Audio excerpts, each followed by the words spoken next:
Hello বন্ধুরা, গ্রামের রান্না পিয়ালির সঙ্গে সকলকে স্বাগত জানাচ্ছি। আশা করি আপনারা ভালো আছেন। আজকে বেগুন, আলু, টমেটো দিয়ে দুর্দান্ত একটি নিরামিষ রেসিপি শেয়ার করব।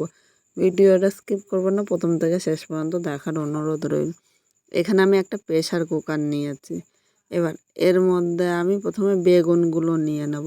আমি এখানে ছোট ছোট লম্বা বেগুন, তাই এখানে কিন্তু আমি কোনো জল ব্যবহার করছি না। এবার এর সাথে আমি দুটো আলু নিয়েছি। আলুটা তোমরা ইচ্ছে করলে স্কিপও করতে পারো। এবার নিয়ে নিলাম একটা টমেটো, যেহেতু আমার বেগুন একটু কম তাই আলুটা নিয়েছি। এর সাথে নিয়ে নিলাম দুটো কাঁচা লঙ্কা। এবার দিয়ে দিলাম হাফ চামচ লবণ। এবার এর মধ্যে আমি 2 চামচ সর্ষের তেল নিয়ে নিলাম। আপনারা কিন্তু অবশ্যই একটুখানি তেল দেবেন, যেহেতু আমি জল দেবো না, নাহলে নিচে দিয়ে কিন্তু লেগে যেতে পারে। আর এই তেল দেওয়াতে নিচে দিয়ে লাগবে না। এবার প্রেসার কুকারটা বন্ধ করে আমি গ্যাসের মধ্যে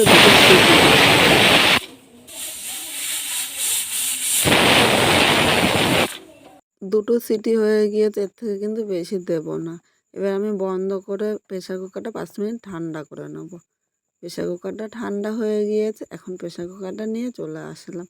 দেখো ঢাকনিটা তুলে নিয়েছে, আর জল ছাড়া দেখো সবজি থেকে অনেকটাই কিন্তু জল বেরিয়েছে। এবার এর থেকে আমি একটা থালা নিয়ে নিলাম। প্রথমে এবার টমেটো, তারপরে আলু ও বেগুনগুলো আমি একে একে সব তুলে নেব। এর মধ্যে কিন্তু আপনারা জল দেবেন না, জল দিলে একটুও ভালো লাগবে না। এখানে সব কিছু তুলে নিয়েছি। প্রথমে আমি বেগুনটা পরিষ্কার করে নেবো। দেখো এভাবে বেগুনটা টানলে খুব সহজে কিন্তু খোসাটা ছাড়িয়ে আসবে। আজকে বেগুনের এই রেসিপিটা আমি কী নাম দেবো জানি না, তোমরা অবশ্যই একটা কমেন্ট করে এর একটা নাম দিও। প্রথমে আমি সব বেগুনের খোসাগুলো এইভাবে পরিষ্কার করে নেব। এখন টমেটোটা নিয়ে নিলাম। টমেটোর দেখো একইভাবে খোসাটা কিন্তু আমি ছাড়িয়ে নিয়েছি, আর সেদ্ধ করা তো খুব সহজেই ছেড়ে আসছে। এবার আলুটাও আমি ছাড়িয়ে নিয়েছি। এখানে দুটো আলু নিয়েছি। এবার একটা প্লেট নিয়ে নিলাম। আলুগুলো আমি এরকম ছুরি দিয়ে এবার ছোট ছোট পিস করে কাটবো। যেহেতু আমি জল দিইনি, আলুটা কিন্তু পুরো ভালো করে সেদ্ধ হয়নি। মানে ধরুন 4 ভাগে 2 ভাগ আলু সেদ্ধ হয়েছে, 2 ভাগ কিন্তু এখনও হয়নি। এবার ছুরি দিয়ে আমি এরকম ছোট ছোট করে আলুগুলো কেটে নিলাম। আলুগুলো কাটা হয়ে গিয়েছে। এবার এখানে কাঁচা লঙ্কা, বেগুন আর টমেটো 3টে একসাথে আমি মেখে নেব। এখানে কিন্তু এখন লবণ দেবো না, লবণটা আমি পরে ব্যবহার করব। বেগুনটা মেখে নিয়েছি। এবার এদিকে গ্যাসের মধ্যে একটা কড়াই বসিয়ে দিলাম। বন্ধুরা, বাইরে প্রচণ্ড বৃষ্টি হচ্ছে, তাই আমি কিন্তু ঘরে আজকে রান্নাটা করছি, আর একটু আলোর ব্যবস্থা সেরকম নেই।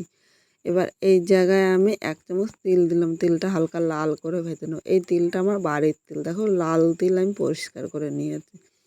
তিলটা দেখো 2 মিনিট ভেজে নিয়েছে, কালার চেঞ্জ হয়ে গিয়েছে। এখন তেলটা নামিয়ে নেব। আবার আমি কড়াইটা বসিয়ে দিলাম। এবার এর মধ্যে আমি 2 চামচ সর্ষের তেল নিয়ে নিলাম। তেলটা একটু গরম করে নেব।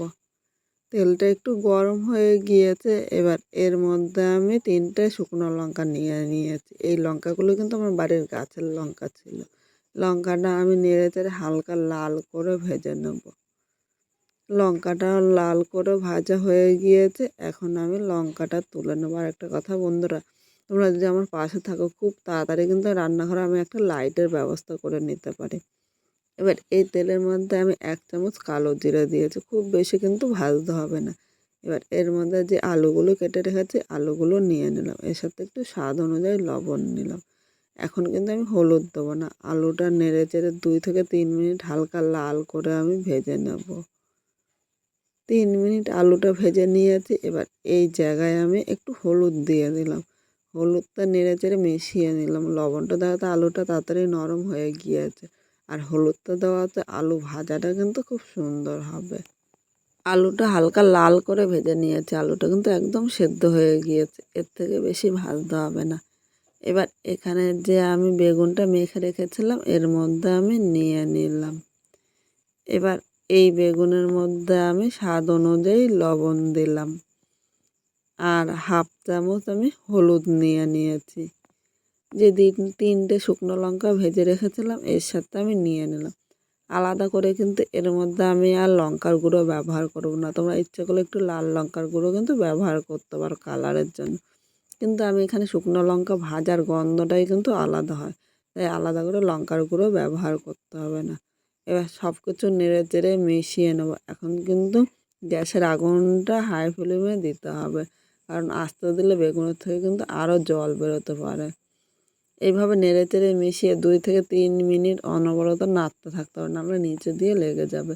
এভাবে আমি 3 মিনিট রান্না করে নেব। এখানে 3 মিনিট রান্না করে নিয়েছি। এবার এর স্বাদটা ব্যালেন্স হওয়ার জন্য আমি হাফ চামচ চিনি নিয়ে নিলাম। চিনিটা এর সাথে নেড়ে চেড়ে মিশিয়ে নেব। যারা মিষ্টি পছন্দ করে না তারা কিন্তু স্কিপ করতে পারো, কিন্তু সামান্য একটু মিষ্টি দিলে এর স্বাদটা কিন্তু দ্বিগুণ বেড়ে যাবে। আর এদিকে দেখো আলুটাও কিন্তু সেদ্ধ হয়ে গিয়েছে। এখন নেড়ে চেড়ে মিডিয়াম টু হাই আগুনে আরও 2 থেকে 3 মিনিট এইভাবে রান্না করে নেব। এই বেগুনটা কিন্তু গায়ে এখনও অনেকটাই জল ভাব আছে, পুরো জলটাই কিন্তু টানিয়ে নিতে হবে।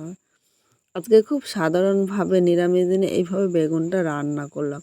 এর আগেও একদিন রান্না করেছিলাম, খেতে আমার কাছে দারুণ লেগেছিলো, তাই ভাবলাম আজকে তোমাদের সাথে শেয়ার করি। আর এরকম আরও নতুন নতুন রান্না দেখতে চাইলে আমার পাশে অবশ্যই থেকো। আজকে আমি যেভাবে এই বেগুনটা রান্না করলাম, তোমরা যদি সেভাবে করো অবশ্যই কমেন্ট করে জানিও খেতে কীরকম হয়েছে। নতুন কোনো বন্ধুদের ভিডিওটি দেখতে ভালো লাগলে একটা লাইক, শেয়ার ও কমেন্ট করো। সাবস্ক্রাইব করে পাশে থাকো, যাতে এরকম আরও নতুন নতুন ভিডিও আপলোড করলে সবার আগে নোটিফিকেশান আপনার কাছে পৌঁছিয়ে যায়। এখানে দেখো বেগুনটা হয়ে গিয়েছে। এবার একটু ধনেপাতা দিলাম। এই ধনেপাতাটা কিন্তু আমি বাড়িতে রেখেছিলাম। এই ধনেপাতাটা অনেক দিনের। আর কীভাবে ধনেপাতা সংরক্ষণ করতে হয় সেটা যদি তোমরা দেখতে চাও অবশ্যই কমেন্ট করে জানিও। এখন ধনেপাতাটা এর সাথে নেড়ে চেড়ে আমি মিশিয়ে নিয়েছি।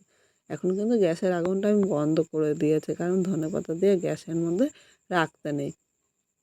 এবার এর মধ্যে যে তিলটা ভেজে রেখেছিলাম তিলটা নিয়ে নিলাম। তিলটাও একই সাথে আমি নেড়ে চেড়ে মিশিয়ে নেব। পুরো কাজটাই কিন্তু গ্যাসটা বন্ধ করে করতে হবে। সব কিছু ভালো করে নেড়ে চেড়ে মিশিয়ে নিয়েছি। এবার আমি একটা পাত্রের মধ্যে নামিয়ে নিলাম।